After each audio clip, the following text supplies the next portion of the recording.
Baker Mayfield said he came to the Tampa Bay Buccaneers seeking stability. And as weird as that kind of sounds, he may have actually found it. That and more coming up on today's episode of Locked On Bucs. You are Locked On Buccaneers, your daily Tampa Bay Buccaneers podcast, part of the Locked On Podcast Network, your team every day.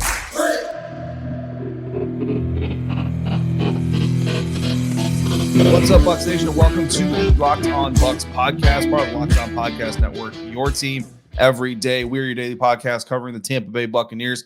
Please subscribe or follow for free on YouTube or wherever you listen to podcasts, so you're always getting the latest episodes when they drop. I'm David Harrison, your Tuesday host and staff writer for BucsGameDay.com, part of Sports Illustrated's Fan Nation, on Twitter at DHarrison82. Make sure you're also following my co-host James Yarcho on Twitter at JYarcho_Bucs and on SB Nation, where he is the deputy editor of BucsNation.com. Another defensive player is leaving Tampa Bay, but the arrival of Baker Mayfield could be much more significant for the team and especially for himself as an individual. That's where we're going to start today's episode, because in his introductory press conference on Monday, when he was asked why he chose the Buccaneers, Baker Mayfield said, quote, "With an organization like this that has had success for a while and in recent years as well, it was important to me to be in a place that's stable and knows how to win, knows how to do it properly."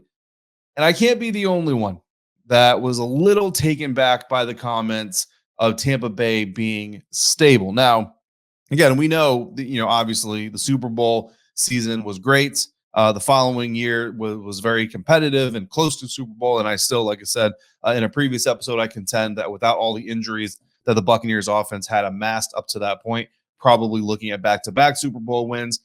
But is that really the definition of stability and of a stable organization? So I actually looked up the definition of the word stable, and the part that I took out of it from the dictionary, not likely to give way or overturn, is basically what the word stable means from a definitive standpoint. So typically when you look at stable NFL organizations, they like to build through the NFL draft. You have some examples of teams that kind of say, screw them picks, let's go get free agents and trade for players, like the Los Angeles Rams did.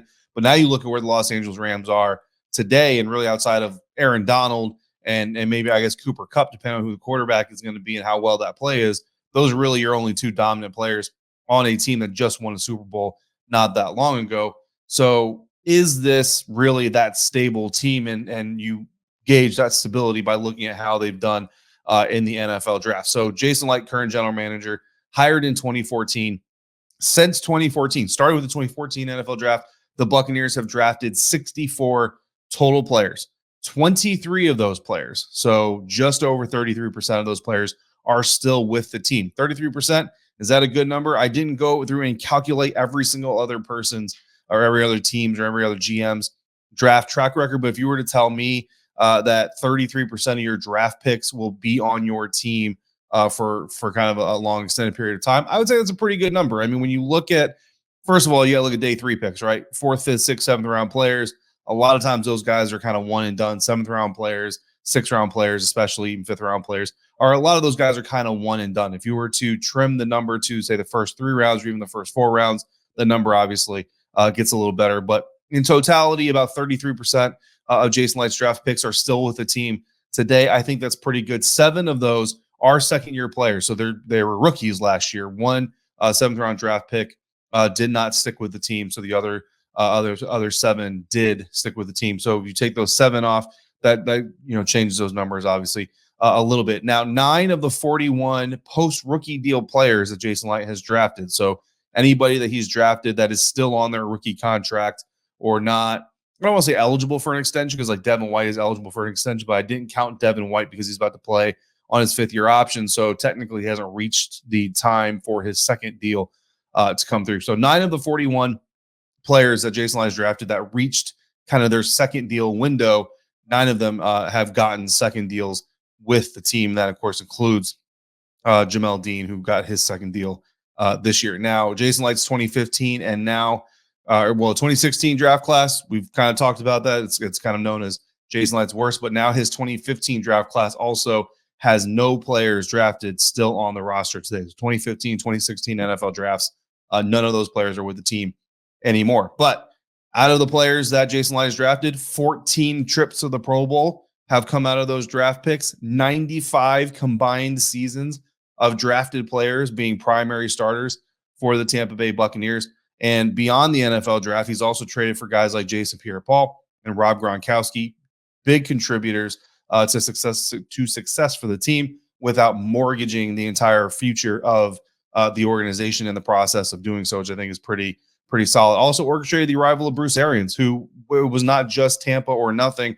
Bruce Arians did have the Cleveland Browns to choose from, also had the Tampa Bay Buccaneers to choose from, ended up going with the Tampa Bay Buccaneers. And if you remember, after the 2020 season, was the first GM to successfully return all of his Super Bowl starters from the previous year in the free agency era, something that had never been seen before. So there's something to this Baker Mayfield saying that he came to the Buccaneers looking for a team that knows how to win, wants to win, and has some stability, because there has been some stable list of players coming in, some good amount of Pro Bowls, good amount of combined seasons of drafted players being starters. So I think there is some validity to what Baker Mayfield said there, because even when this team has struggled, we've always said, we've been here through the struggles, the 30 for 30 season, all that, right? What have we always said? We've always said that this team's roster was more talented than their record when they weren't doing well. And look, that's the primary duty of a general manager, is to build the roster. Now, coach searches and hires and all that stuff, I mean, Jason hasn't always been in charge of that kind of stuff. He hasn't always had kind of his pick. Bruce Arians really was the first pick. So the roster stability, there's some validity there, and there's some value to what Jason Light has been able to do with this roster. Now, does the team know how to win? I think that's the other part that kind of hits your ear a little bit different if you've been focusing on the Buccaneers for all these years. But when you look at the numbers, the Buccaneers have 7 or more wins in the past 4 seasons. 7 wins is not a winning record, so you obviously want that winning record, but 7 is a solid amount of wins. When you're talking about a league that is designed for everybody to go 500, you're kind of hitting that mark. You're at least kind of there where the league is designed to put you, if not better than where the league is designed to put you. And oh, by the way, the Buccaneers are the only NFC team since Jason Light was brought in as a general manager to be a Super Bowl winning team in that window, but also enter 2023 winning 7 or more games in each of the past 4 years. No other NFC team since Jason Light was hired to be the Bucs GM has won a Super Bowl and is entering this season having won 7 or more games 4 years running. So how significant is that to you? To me, that's fairly significant. It kind of shows that even when the Buccaneers are having a down season, which they obviously just came out of a down season, nobody's trying to sugarcoat that, they're still, as a franchise, on a better path and a better consistency path than a lot of other teams, especially in the NFC, which, granted, the NFC is not as strong as has been in the past these days. So despite the struggles, despite missing on a number 1 overall quarterback, multiple coaching changes, Light has always made sure that the Bucs had a roster that could compete, even if the coaches didn't always get the best out of it. And that's basically what's going to be the key to this Baker Mayfield experience panning out correctly, is the coaching staff getting the best out of him. We'll see if they give way, because while I don't know if you can call any NFL roster stable, there's a lot of turnover. There's been some turnover this offseason alone.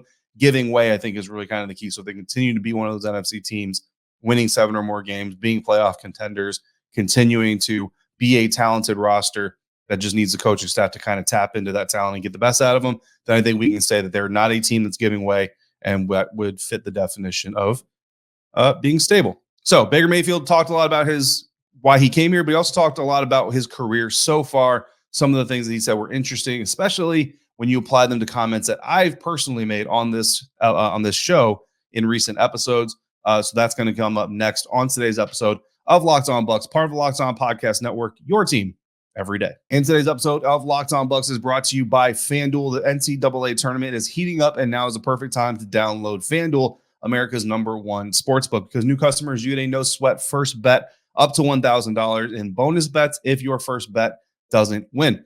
Just download the FanDuel Sportsbook app. It's safe, secure, and super easy to use. And then you can bet on everything from the money line to points scored to threes drained, pretty much whatever you want. Sweet 16 teams are taking the floor on Thursday and Friday this week for a spot in the Elite 8 of the NCAA men's tournament. And right now, Creighton is the most likely to win their matchup in the Sweet 16, as they're 9.5-point favorites to defeat Princeton. Meanwhile, 7th-seeded Michigan State are actually favored to defeat the 3rd-seeded Kansas State Wildcats by just 1.5 points. That is the closest point spread margin of all the games at the time of this recording. Plus, FanDuel even lets you combine your bets for a chance at a bigger payout with a same game parlay. So don't miss the chance to get your no sweat first bet up to $1,000 in bonus bets when you go to FanDuel.com/lockedon. That's FanDuel.com/lockedon to learn more. Make every moment more with FanDuel, an official sports betting partner of the NFL.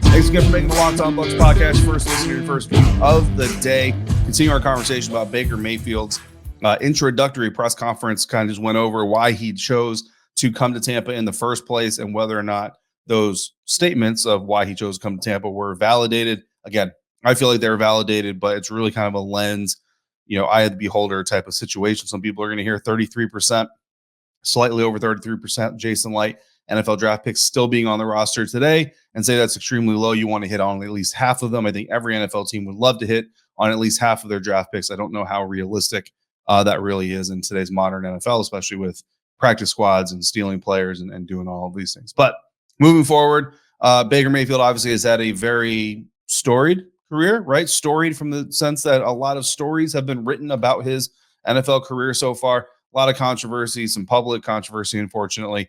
He was asked about that, and something that Baker Mayfield said about his career, quote, I've gotten to see different things from my journey that is not exactly how I drew it up. It's helped along the way, especially in making a decision like this.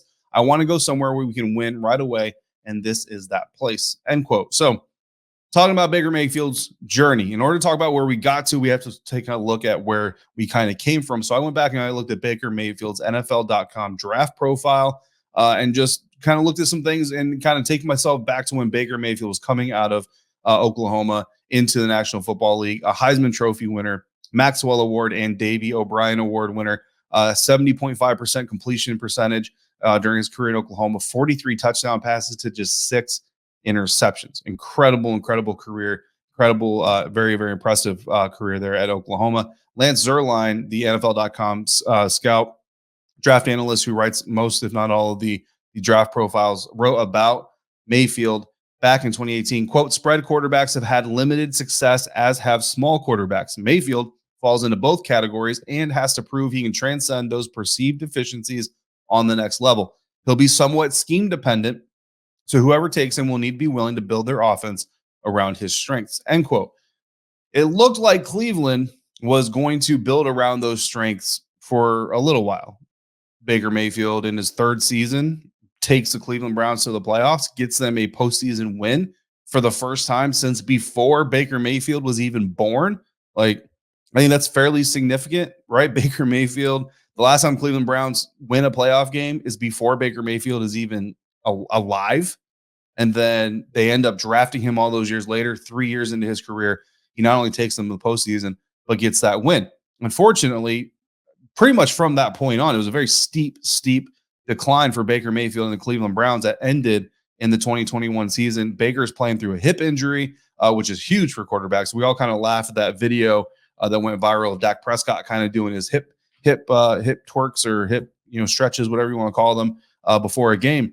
But the hips are very important for an NFL quarterback. So for Baker Mayfield to be playing with a hip injury is very significant. Ultimately, he ends up getting traded in a very public, very ugly separation from the Cleveland Browns, where somebody told, I think it was Adam Schefter of ESPN, that they would rather have a grown-up in the room at the position. Just a lot of public disrespect. Baker Mayfield publicly kind of demanding a trade from the team. Just a very ugly mess on both sides of the house. Kind of fed into Baker's reputation, right? Came out of college. There were some incidents where he showed lack of maturity.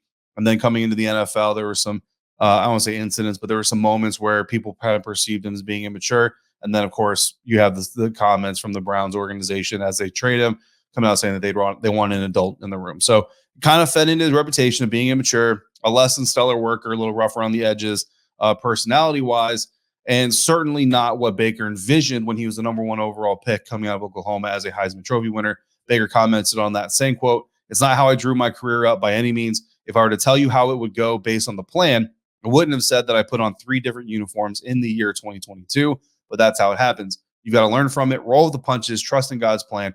I've grown a lot. And that's kind of where we wanted to go, because he also followed up later saying, quote, you can't relate one situation the exact same to another. It's kind of a tricky question. You've got to look at the circumstances for everyone. We're playing this game, so there's not a whole lot of excuse that we're going to make You have to roll with the punches. That's just the nature of how this game works. And on what he would say to people who are concerned about whether or not he wins the starting job.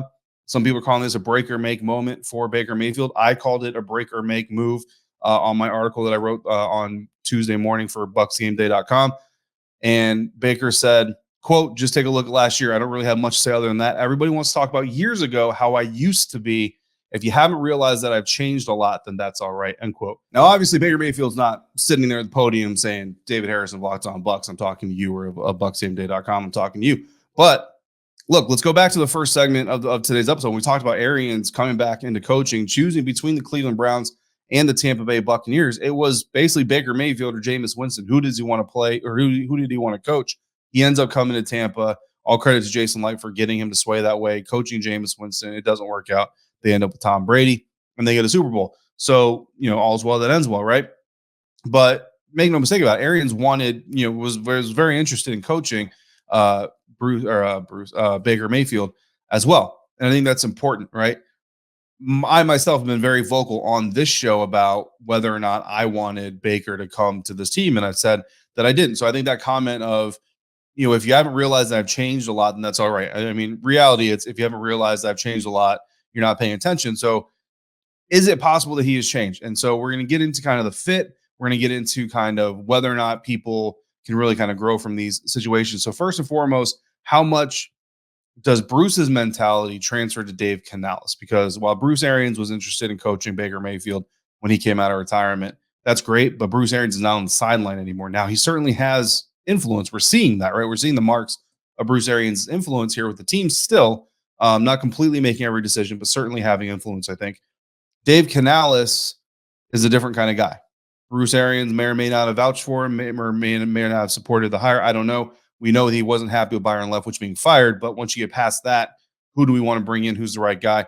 I would say that they're very, very similar in what they can produce. Now, you look at Dave Canales, and last year, Geno Smith had the 12th highest completed air yards per pass attempt. Tom Brady was significantly lower than Geno Smith was. Geno Smith last year averaged 7.5 yards per pass attempt.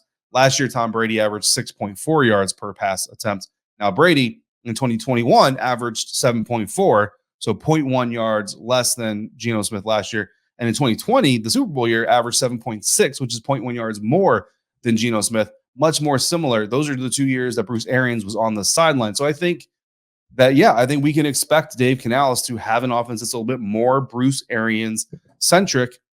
And if Bruce Arians thought that scheme would work for him, coaching Baker Mayfield, no reason to think that it couldn't. Not saying it will, but it couldn't work for Dave Canales also coaching Baker Mayfield. So I think looking at today, and that's kind of the point from Baker that I took to heart, because I think it is unfair to compare one situation to another. Just because it didn't work out in Cleveland, like Lance Zierlein said in his draft profile, you have to look at what the team is trying to do and whether or not that fits Baker Mayfield's skill set. Baker talked about Dave Canales, saying that we're really impressed Baker about Dave is that he wants to accentuate his players' attributes, and that's exactly what he's kind of looking for. So I said Baker shouldn't be the guy, but I think I have to take Baker's comments to heart and say, what could he possibly have done through all these changes? I mean, playing for 3 teams in one calendar NFL season is crazy. I don't know that we've ever seen a quarterback go through that many changes, especially a quarterback that was a former number 1 overall pick and is still relatively young. So give Baker Mayfield the benefit of the doubt. Again, I kind of stated already that chip on his shoulder is less Baker against the world, more Baker trying to prove that this collapse is not the end of his story. And I think that if that's the Baker we're getting, there's a chance to make this work. You couple that with the scheme that certainly looks to fit his skill set more. The fact that Bruce Arians wanted to coach him before still has influence in this organization. There's a lot of reasons to like the potential match of Baker Mayfield here with the Tampa Bay Buccaneers. So Baker Mayfield coming in. Those are some comments that stood out for me from his introductory press conference and kind of where that took my mind as we evaluated those. However, another Buccaneers defender is heading elsewhere. We'll update that along with the Buccaneers free agent picture coming up next on today's episode of Locked On Bucs. And today's episode of Locked On Bucs is brought to you by Built Bar. The Built March Madness bracket is here. We know you have your favorite Built Bar or your favorite Built Puff. Now it's your time to make it count by going to BuiltMarchMadness.com to vote for your favorite. Support your team, support your favorite bar or your favorite puff. And when you do, you will be entered into a drawing where 50 Locked On listeners are going to get a free box of Built products. Not only that, but one Locked On listener is going to get a 12-month subscription to Built to have Built's best bars and best puffs delivered straight to your door every single month. You got to try Built Bar, the best protein bars on the market. So delicious, you're not going to realize they're healthy for you. They're going to taste like a candy bar while bringing you loads of protein, but they're low in sugar while being covered in 100% chocolate. And you can vote every single day at BuiltMarchMadness.com. So go do so. Hop in, support your pick at Built.com. Built different.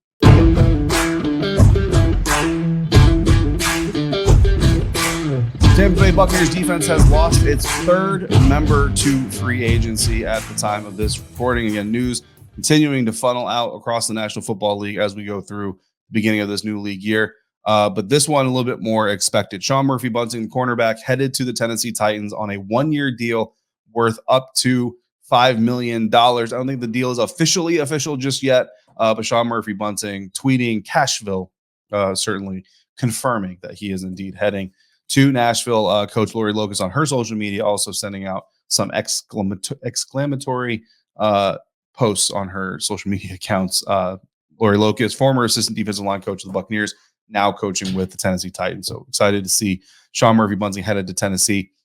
He will be the projected starting cornerback for the Tennessee Titans defense opposite second-year cornerback Roger McCreary out of Auburn. So going from one Auburn cornerback, Jamel Dean, to another Auburn cornerback and Roger McCreary, depending, of course, on what the Titans do in the NFL draft, that could potentially change. But for now, SMB will be projected to be a starter there for Tennessee. Doesn't seem likely that SMB was going to be coming back after the Jamel Dean deal. The conversation going into the offseason was kind of, do the Bucs bring back Jamel? Do they bring back Sean Murphy-Bunting? At the end of the season, especially in the playoffs, it kind of seemed like Sean Murphy-Bunting was kind of gaining a little bit of favor there towards the end of the season. I rallied for Jamel Dean to come back. I think most people rallied for Jamel Dean to come back, but thought that maybe that was a sign that Sean Murphy-Bunting would actually be the one coming back. Jamel Dean obviously gets his deal done.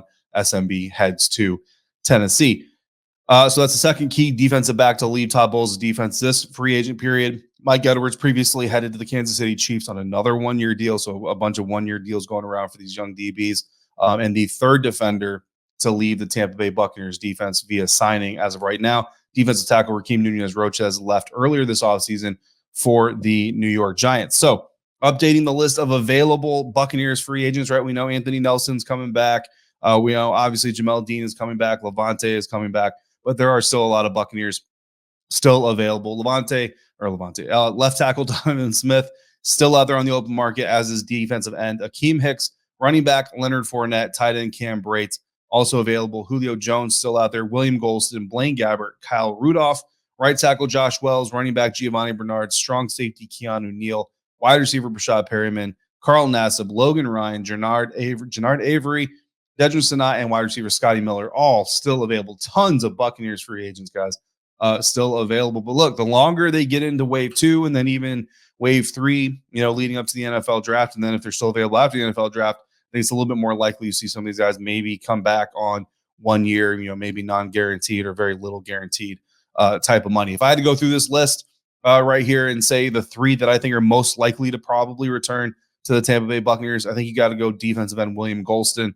Again, depending on what the market is looking like for him, not seeing a lot of rumors out there, but, the SMB to Tennessee thing happened very, very quick, so you could see anything at any moment. But William Golston's been a very stable contributor to the Buccaneers defense. I don't imagine the Bucs would hate to see him come back. It would just have to be under the right money. And again, the longer he sits, the decision starts to become, do you want to play for what you can get, or do you want to continue to hold out and try to get more money elsewhere? Right tackle Josh Wells, just because, offensive line, you can never have enough offensive line depth. And with Donovan out, a guy who knows the group, knows the roster, has been around. Obviously, the offense is different. So there might be some different things there. And I don't know if he's going to be athletic enough to fit in a Dave Canales offense. That's Coach Canales' decision to make, not mine. But Josh Wells has been a steady presence around the team for a while now. So his name, I think, obviously kind of stands out. And then wide receiver Scotty Miller. I know his contributions have kind of dwindled, his importance to the offense. I think we all kind of expected, especially after that NFC Championship game performance and the handful of just deep bomb touchdowns that he was able to bring in from Tom Brady, that Scotty's role would kind of increase. And I know there was some frustration about it not increasing over recent years. But Scotty Miller's still, a super, super fast dude. He's got pretty solid hands. I think a little bit of struggle with that this last season more than usual, but still a pretty solid guy. Wouldn't be surprised to see him come back again. That wide receiver group in Tampa outside of Mike Evans, Chris Godwin, Russell Gage, looking a little bit thin. So wouldn't be surprised to see a guy like Scotty Miller, who has a kind of a unique skill set with that type of speed, come back later on here in the free agency period. But we'll keep an eye on those guys. We'll keep an eye on everything the Tampa Bay Buccaneers are doing. And we will be back with another episode. James will be joined by Evan Klosky. WTSP Wednesday coming up. In the meantime, we thank you for making Locked On Bucs your first view or listen of the day today. Now make your second the Locked On NFL Scouting with the Draft Dudes podcast, from free agency to the draft, salary cap management, and more. NFL experts Kyle Krabs and Joe Marino take you through what it's like to build an NFL franchise. Find Locked On NFL Scouting with the Draft Dudes wherever you get your podcasts and on YouTube. Part of Locked On Podcast Network, your team every day. Again, James will be back. WTSP Wednesday coming up, your next episode here on the Locked On Bucs feed. Make sure you're subscribing, following whatever it is on your favorite podcast platform choice, or here on YouTube. If you got questions or topics about this or any other discussion, send them in via email to lockedonbucspodcast@gmail.com or in the DMs at LockedOnBucs on Twitter. For James Yarcho, the deputy editor of BucsNation.com, part of SB Nation, on Twitter at @JYarcho_Bucs. I'm David Harrison, staff writer for BucsGameDay.com, part of Sports Illustrated's Fan Nation, on Twitter at DHarrison82. If you're out and about, please be safe, be kind to one another, fire the cannons. And I thank you, as always, for joining me right here for today's episode of Locked On Bucs, part of the Locked On Podcast Network, your team every day.